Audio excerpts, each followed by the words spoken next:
आप लोग खामोश हो जाओ, हमारा रईस आपको पैसे देगा।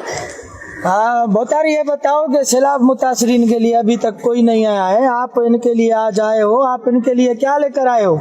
हमारे को बड़ा दुख है, ये दर्द है, और ये मैं इन सबके लिए जो है ना, मैं तकरीबन कोई 100-150 टेंट लाया हूँ, और इनके लिए राशन का बंदोबस्त मैंने किया है।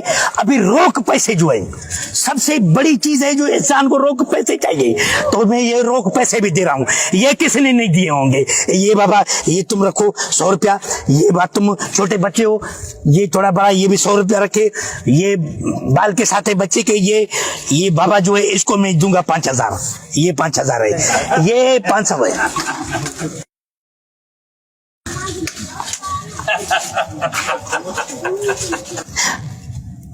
ये कौन नशा ये? मैं भी पैसे रख रहा हूँ पेट्रोल के लिए, कौन नशा है ये? आ गए हमारे सियासतदान सैलाब मुतासरीन में इमदाद बांटने। अब आप सब लोग नारे लगाएंगे, जबान ऐसे बाहर आएगी, आंखें बाहर आएंगी। कुछ लोग राशन के लिए आपस में लड़ेंगे, और ये लोग घर जाएंगे, खाना खाएंगे और फिर सो जाएंगे अगले सैलाब आने तक। लेकिन तुम्हारी ये बेहिसी, बेबसी एक दिन इस सिंध की तबाही का तमाशा इसी खामोशी से देखेगी। कुछ नहीं करना है तुम्हें, कुछ नहीं। तुम्हारी जिंदगी में कोई फर्क नहीं पड़ने वाला।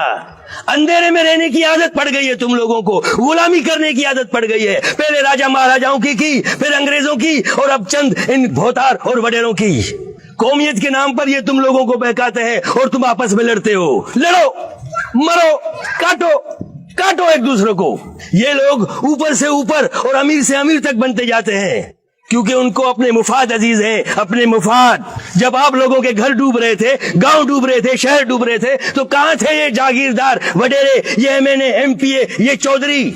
इलेक्शन वाले दिन 400 गाड़ियां आपके घर की रैलीज पर खड़ी होती हैं, और जब रात को 1 बजे अपने हाथों से दरिया को कट लगाते हैं और ये ऐलान करवाते हैं कि शहर खाली करो, उस वक्त इनके पास वसाइल नहीं।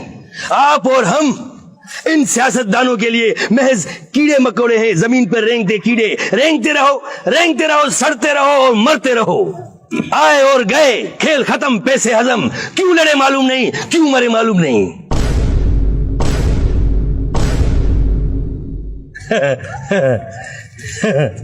ये हमारे सहाफी दोस्त लिख लिख कर थक गए हैं, कलम की जोर पर इनकलाब लाना चाहते हैं। कौन समझाए इनकी बात को, किसे समझाएं? मैं समझ गया, आज कुछ अच्छा करके जा रहा हूं, सुकून है। लेकिन तुम नहीं समझना, सुकून करना, चुप रहना, और याद रखना तुम्हारी ये खामोशी कल आने वाले तुम्हारे बच्चों के लिए रोना बन जाएगी। ये सियासतदान, चोर, लुटेरे, इन्होंने अपना जमीर बेच दिया है। इन लोगों को वोट देते वक्त तुम्हारा जमीर कहां गया था? भाड़ में।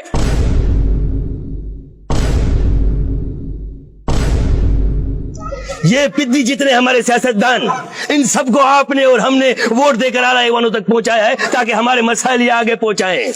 लेकिन ये एक बात भूल रहे हैं कि जो लोग इनको आला ऐवानों तक पहुंचा सकते हैं, वही लोग इनको जमीन पर भी पटक सकते हैं। जो अपने मोहल्ले की एक काउंसलर की सीट नहीं जीत सकते, वो मिनिस्टर बन जाते हैं। वो मिनिस्टर बन सकते हैं क्योंकि वो जानते हैं कि ये मुर्दों का देश है। वतन के लिए किसी को कोई हमदर्दी नहीं। तुम लोगों को आपस में लड़वाना और खरीदना बिल्कुल आसान है। मैं सिंधी, मैं बलोच, मैं पठान, मैं पंजाबी, मैं फलाना, मैं ढिमकाना। एक लाठी को कोई भी तोड़ सकता है, लेकिन लाठी के भारे को कोई नहीं तोड़ सकता। याद है ना? मैं क्यों समझा रहा हूं तुम्हें? पागल हूं मैं? क्यों बातें कर रहा हूं इन पत्थरों से? भूसा भरा पड़ा है मेरे दिमाग में। नाचो, भंगड़े डालो। अगले साल फिर इलेक्शन आ रहे हैं, उसकी तैयारी करो। फिर इन्हीं लोगों को वोट देना, फिर इन्हीं को जितवाना, और फिर सैलाब आएगा और फिर डूब के मरना। मरो भाइयों, मरो। जैसे जीना है जियो, जैसे मरना है मरो। मुझे क्या है इसमें? मेरा काम था समझाना, मैंने तुमको समझा दिया। आगे तुम्हारी मर्जी। ये तुम नहीं, कोई और बोल रहा है। ये पड़ोसी मुल्क की साजिश है। हम सच्चे हैं, हमने कोई करप्शन नहीं की। रही बात तुम्हारे वोट की, तो मैं तुम्हारे वोट पर करता हूं। जिंदाबाद।